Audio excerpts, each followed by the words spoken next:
5 years, one could say that I've been on a lot of planes and through a lot of airports. So I decided to give you guys and gals my best airplane and airport tricks, tips, and hacks. Always check in online. Guys, there are 3 huge reasons why you should do this. First things first is if you are on a long haul flight, older planes don't have plugs. Some airlines let you know what seats have plugs in it. Plugs are important, so you can choose the seats that have the plugs. The best rule of thumb is to pick a seat at the very front of the plane because those generally will have a higher chance of having a plug. Also, if you have a tight connection, choosing a seat as close as you can to the front, make sure that you get off the plane first, which can add 5 to 10 minutes if you are as opposed to if you were in the back of the plane. This is a huge difference if you are in that position where you are running for your flight. Plus, sometimes airline carriers overbook seats. North American airline carriers, which means that even though you paid for your flight already, doesn't necessarily guarantee that you have a seat on your flight. Yes, so by checking it online, you kind of get first dibs at seats. Now, if you are like me and you like to get your food first when you board a plane, order a special meal. These are, of course, dietary requirement specific meals, meaning that you will be giving up a certain food group like meat or dairy, or it might be kosher or low fat. But the benefit is that you get your food first. So if you can live without a certain food group, you get your food first. And in a huge plane, this can be the difference of like 15 to 30 minutes. You can also pack snacks. However, if you are packing things like fruits or nuts, make sure you eat it before you deboard your plane and go through customs in whatever foreign country you're in, because sometimes they have restrictions on certain foods coming in. Don't buy a black bag. Seriously, don't buy a black bag. Now, I've had my luggage lost a few times now, and the first thing they ask you when you lose your luggage is to identify what your bag looks like. If you tell them it's a black bag, well, good luck. Because that's them trying to identify your bag in a big pile of bags. If yours is a black bag, it is going to be way harder to find than if it's something that really stands out. Also, make sure you snap a photo of your luggage before you board. This helps a lot with identifying what your bag looks like. 4-wheeled suitcases are always better than 2-wheeled suitcases. Trust me, pushing your suitcase is going to be a lot easier than pulling a 2-wheeled suitcase. Bring an empty water bottle. You can take it through security, and then once you're past security, you can fill it up at any of the free water fountains they have, and voila, you have liquid that's not ridiculously overpriced at an airport. Dress in layers.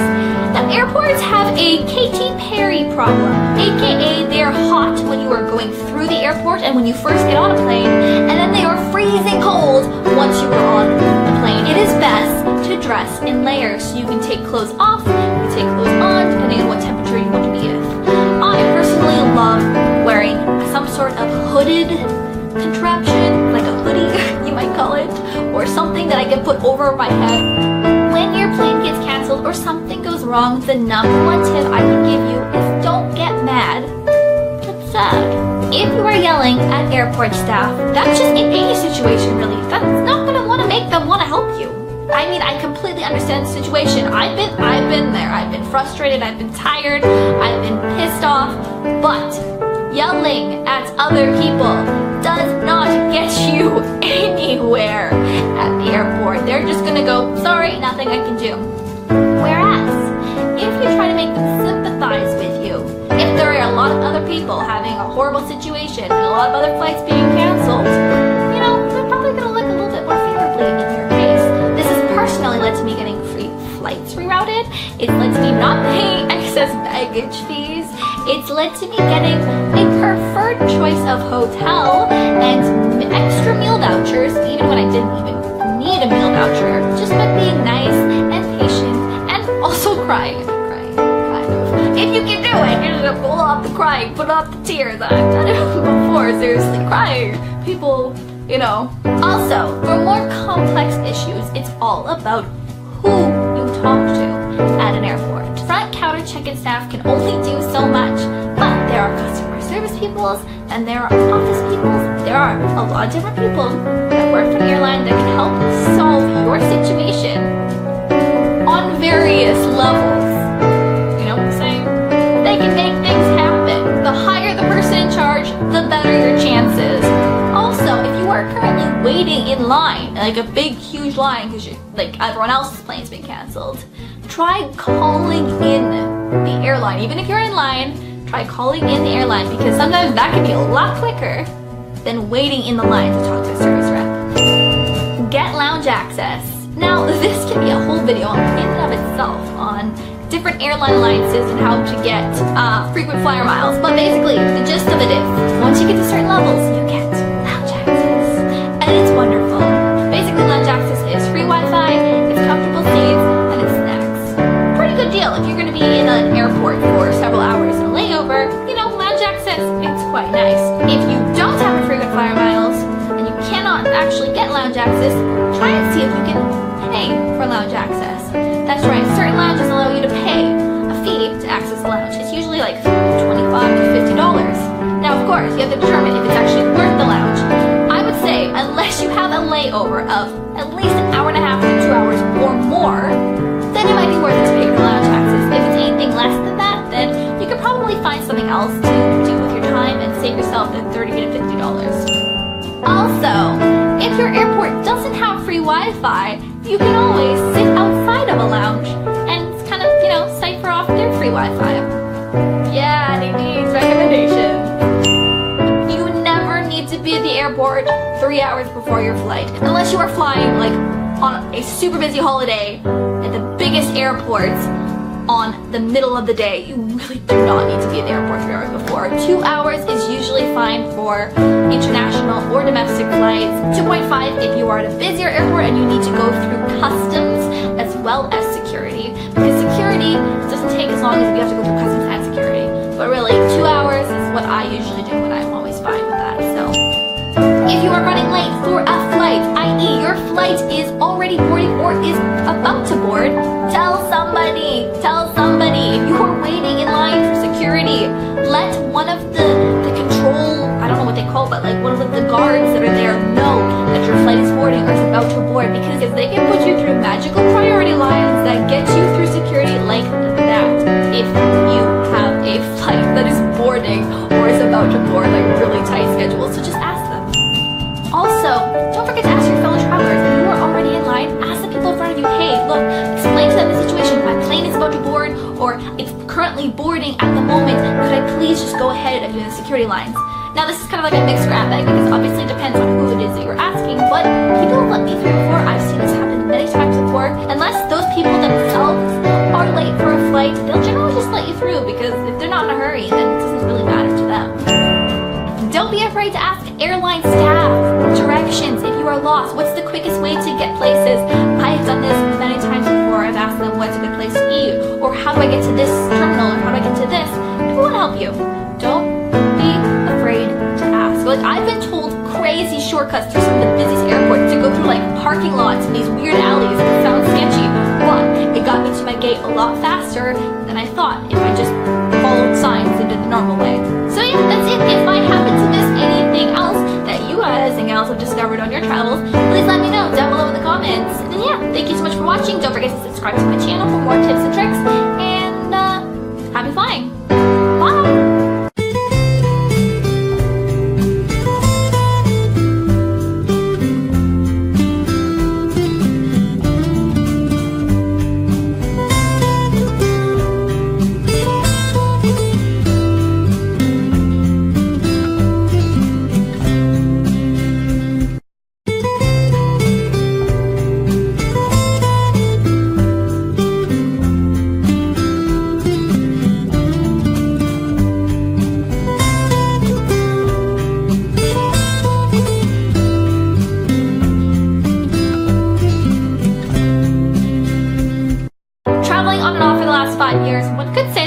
On a lot of planes and through a lot of airports. So I decided to give you guys and gals my best airplane and airport tricks, tips, and hacks.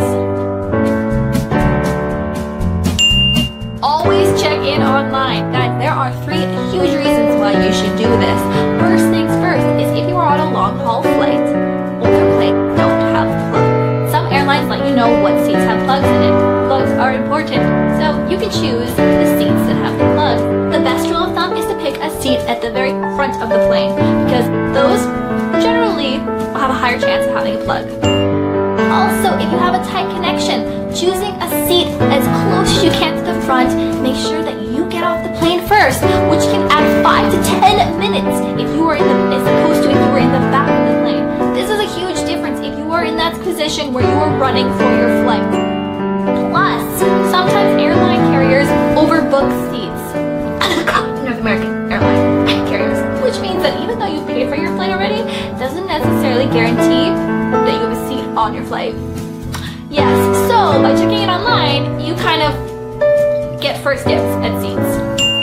Now, if you are like me and you'd like to get your food first when you board a plane, order a special meal. These are, of course, dietary requirement-specific meals, meaning that you will be giving up a certain food group like meat or dairy, or it might be kosher or low-fat. But the benefit is that you get your food first. So if you can live without a certain food group, you get your food first. And in a huge plane, this can be the difference of like 15 to 30 minutes. You can also pack snacks. However, if you are packing things like fruits or nuts, make sure you eat it before you deboard your plane and go through customs in whatever foreign country you're in, because sometimes they have restrictions on certain foods coming in. Don't buy a black bag. Seriously, don't buy a black bag. Now, I've had my luggage lost a few times now, and the first thing they ask you when you lose your luggage is to identify what your bag looks like. If you tell them it's a black bag, well, good luck, because that's them trying to identify your bag in a big pile of bags. If yours is a black bag, it is going to be way harder to find than if it's something that really stands out. Also, make sure you snap a photo of your luggage before you board. This helps a lot with identifying what your bag looks like. 4-wheeled suitcases are always better than 2-wheeled suitcases. Trust me, pushing your suitcase is going to be a lot easier than pulling a 2-wheeled suitcase. Bring an empty water bottle. You can take it through security, and then once you're past security, you can fill it up at any of the free water fountains they have, and voila, you have liquid that's not ridiculously overpriced at an airport. Dress in layers.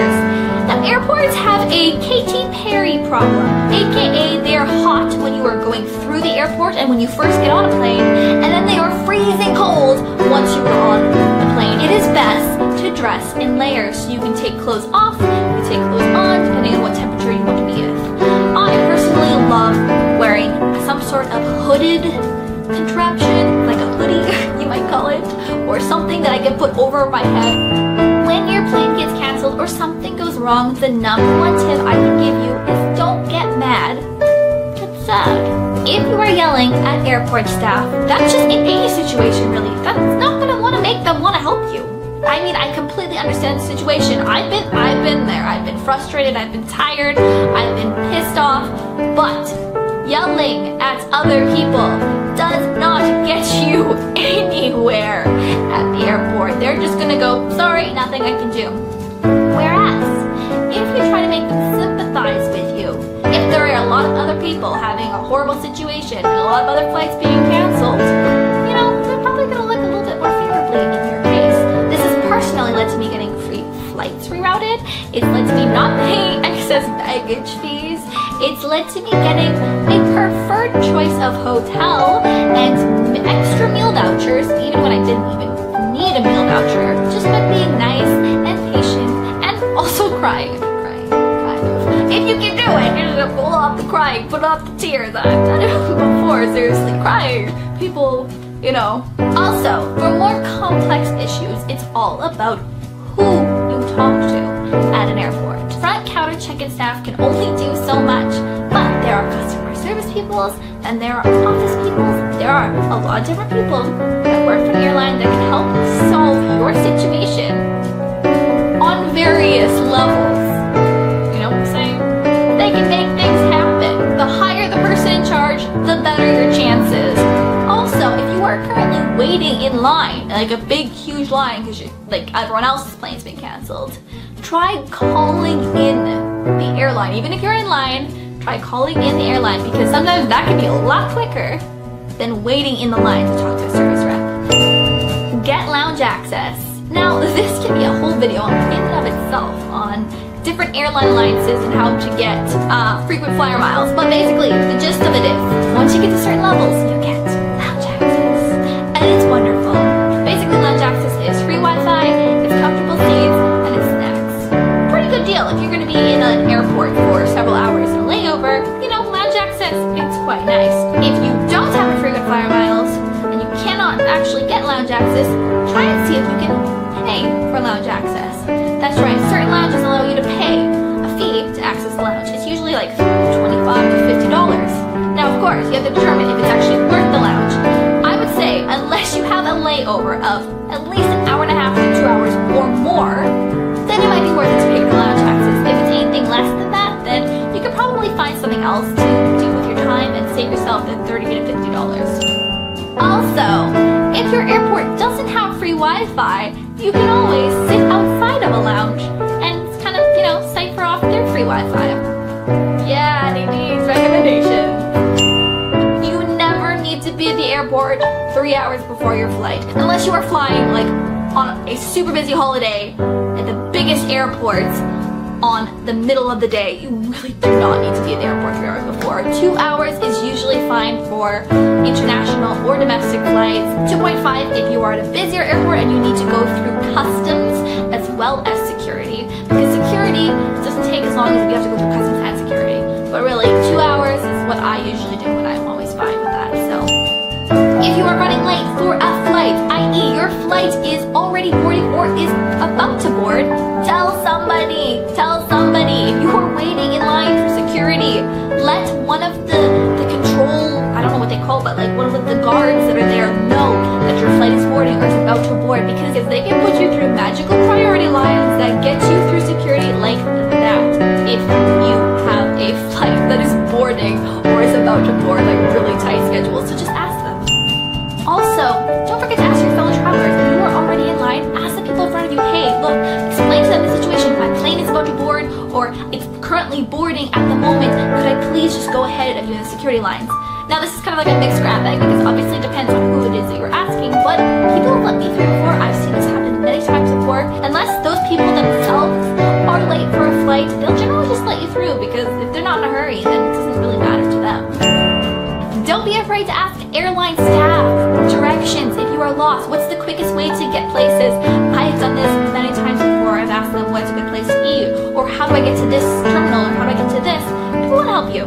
Don't be afraid to ask. Like, I've been told crazy shortcuts through some of the busiest airports to go through like parking lots and these weird alleys that sound sketchy, but it got me to my gate a lot faster than I thought if I just followed signs and did the normal way.